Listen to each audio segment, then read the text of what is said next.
So it's not a matter of looking for a fair value gap or an order block or a breaker. You have to understand that there's certain times of the day, because I teach time and price. The first important factor is time.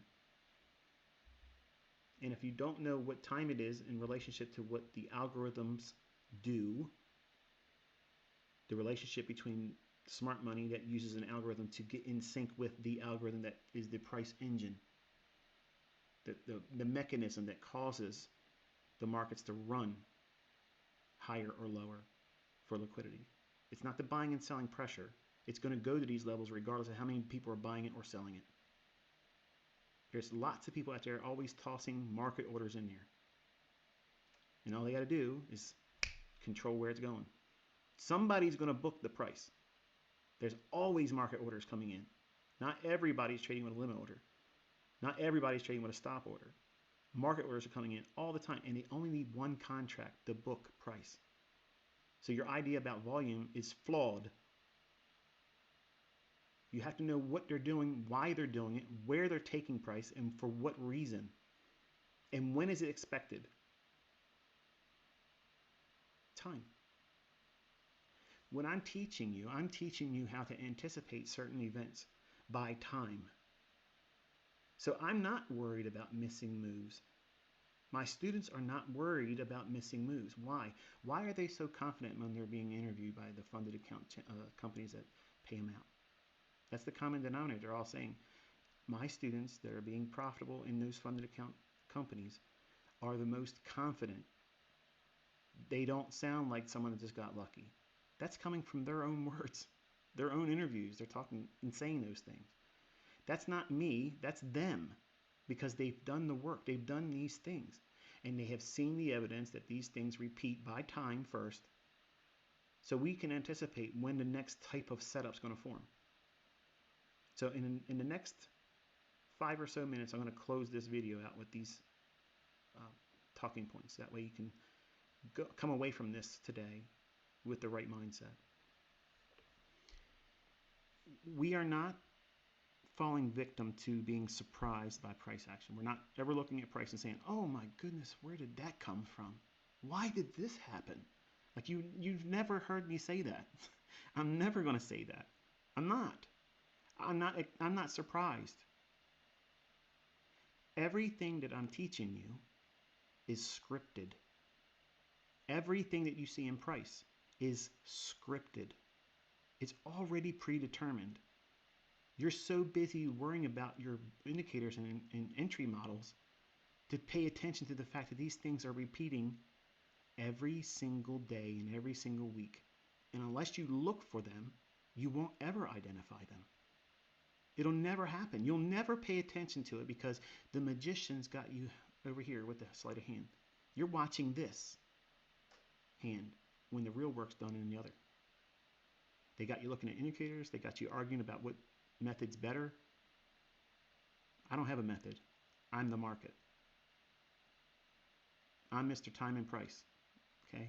I'm Mr. Precision. I'm not a method.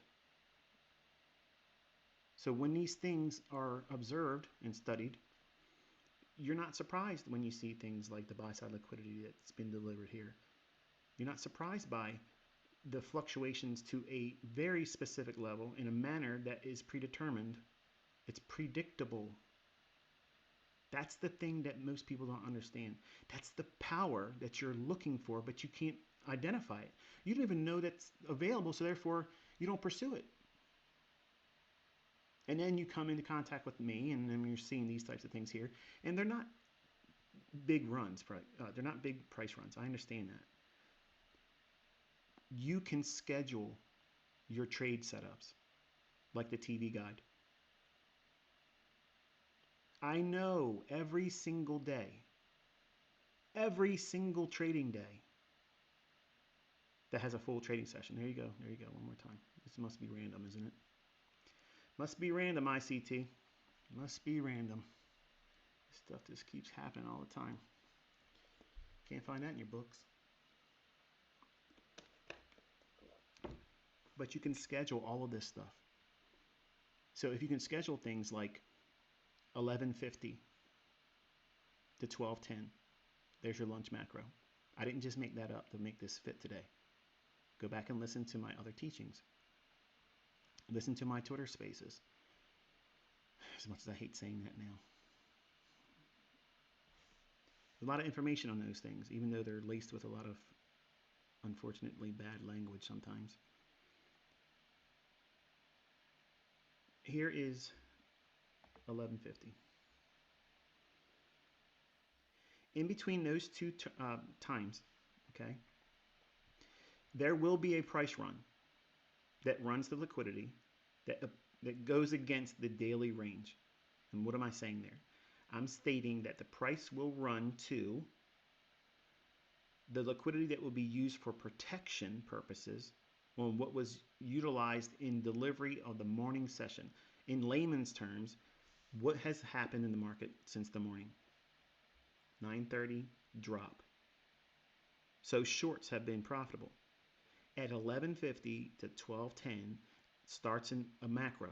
Okay, a macro is a short list of directions that the algorithm itself will start operating under. I am not form fitting this. This is not cherry picked. I've literally walked you through exactly what you see in your chart right now based on the time it's going to form. I didn't create these times because it happens to work today. These are the very times that my students and the people that have been learning from me publicly for free, these things are in my teachings. It runs for the liquidity that was used for protection from the morning session. That's what the lunch algorithm does. It runs on stops. It offers liquidity to the marketplace. Well, I told you where the buy side was here, and I told you it was over here, and we want to see what? We want to see animation. We want to see the market move with speed and distance. And if it were to do that, we could see it trade up into this area right over here. And at 12:10, there's your candle. At 12, let me get this out of the way because I'm looking at it wrong. There you go. At 12:12, it delivers it. This candle starts it. Small little drop down. Leave this portion open as a breakaway gap. Run up into that level there. Now, the question is, here's the question you need to ask yourself. Can you see 10 handles in that? No. So for you as a new developing student, could you take that trade? No. If you've been versed in the things I'm teaching, you've been doing it for a while, and you're a little bit more nimble, could you take that trade? Yes. Who's going to tell you when you can do that? You and your experience, and when you're not emotionally attached to the outcome. Think, folks. Think. If there wasn't an algorithm, this stuff couldn't be called beforehand. It wouldn't happen like this. Look how price delivered right to this candle's low. Look right up here, okay? Look up here in the upper left-hand corner, that value. Look at the low of that candle right there. What is the low? 41.45 and a quarter. Okay? 41.45.25. What's the high of the candle here? We're going to look at this value right there, okay? The value of that candle is 41.45 and a quarter. You cannot improve on perfection. Now, every single time I come out here with a live session, I do these things. Every single time.